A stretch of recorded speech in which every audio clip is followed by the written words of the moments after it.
Let's also get our viewers an insight on the modus operandi of this predator.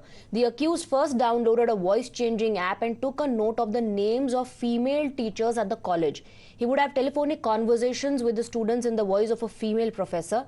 He then asked the students to meet him at a deserted place for their scholarship, and then he raped them. After the victims lodged their complaint, the cops arrested 4 accused. A 9-member SIT has also been formed to probe the matter.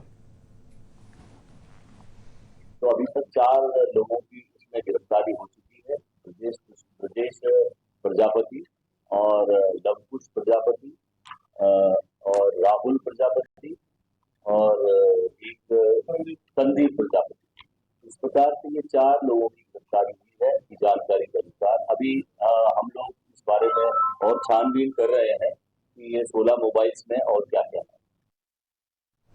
Meanwhile, like Govind was pointing out, politics has erupted on the issue. The Congress has seized this opportunity to take on BJP government, questioning law and order in the state. Congress alleges that the government is busy with elections while atrocities against women in Madhya Pradesh is on the rise. देखिए, मध्य प्रदेश में महिलाओं के साथ बलात्कार, छेड़खानी और दुर्व्यवहार, इसका निर्लज्ज रिकॉर्ड पहले से ही नंबर 1 पे है मध्य प्रदेश में और ये बढ़ता ही चला जा रहा है। माननीय मुख्यमंत्री जी खुद गृह मंत्री हैं मध्य प्रदेश के, वे स्वयं दूसरे कामों में व्यस्त हैं। मध्य प्रदेश की कानून व्यवस्था की उन्हें कोई चिंता ही नहीं है। Well, facing the rape case heat, the BJP has assured strict action and pointed at the SIT formed by the Chief Minister to ensure speedy justice for the victims. इस मामले में डॉक्टर मोहन यादव जी द्वारा तत्काल संज्ञान लिया गया। महिला डीएसपी के नेतृत्व में एसआईटी गठित की गई, जिसमें 9 सदस्य रखे गए। एसआईटी 7 दिवस के अंदर अपनी जांच रिपोर्ट सबमिट करेगी। साथ ही पॉस्को एक्ट भी लगाया जाएगा। मध्य प्रदेश की भारतीय जनता पार्टी सरकार प्रदेश की माता बहनों के साथ खड़ी है।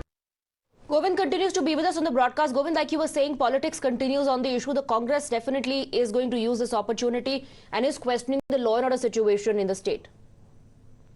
Yeah, Swati, apart from politics, and I just mentioned earlier that it is the incidents which is somewhat a kind of different kind, in which the parents must take the lesson that if their children are using the phone and somebody is calling in, it should be verified, in fact, because in this incidents on isolated places, girls were called, in fact, by changing the voice as posing as the lady professor, and they were exploited like this, and this is quite surprising one. But on the other, Govind, like you said, not just the parents, I believe the law enforcers also need to take this into consideration, that technology is now being used in this manner to commit a crime. तो न सिर्फ जो अभिभावक हैं वो, बल्कि जिनके हाथ में लॉ एंड ऑर्डर की जिम्मेदारी है, चाहे वो पुलिस हो, चाहे वो साइबर क्राइम डिपार्टमेंट हो, हर किसी को इस बारे में भी लोगों को अवेयर करना होगा. There also needs to be an awareness campaign on part of the government and the authorities to highlight this. या स्वाति, बिल्कुल सही कहा आपने कि टेक्नोलॉजी जो है उसका डेवलपमेंट दिनों दिन बढ़ता जा रहा है। ऐसे में अगर टेक्नोलॉजी का मिसयूज होता है तो इस मिसयूज को रोकने की जिम्मेदारी प्रशासन पर होती है, लॉ एंड ऑर्डर पर होती है, खासतौर पर साइबर डिपार्टमेंट पर होती है। और यही वजह है कि भोपाल साइबर ब्रांच ने एक एडवाइजरी जारी की है और इस तरह के ऐप से बचने का और इस तरह के ऐप्स के जाल में न फंसने के लिए भी तमाम तरह के दिशा निर्देश जारी किए हैं। लेकिन जैसा कि आप जानते हैं कि टेक्नोलॉजी को अगर हम लोग इसका फायदा लेना चाहते हैं तो इसमें कोई सीमा नहीं है इसकी। लेकिन अगर इसकी टेक्नोलॉजी की मदद से कोई क्राइम करना चाहते हैं तो वो रास्ते भी लोग ढूंढ लेते हैं। But the responsibility goes to the law and order, goes to the government, that they have to stop these kind of misdemeanor things if anybody is involved in using the technology in the crimeful way. So this is the incident which is somewhat different. Absolutely. The law enforcers, the parents also need to be extremely aware, and they need to make their children aware as well of such data.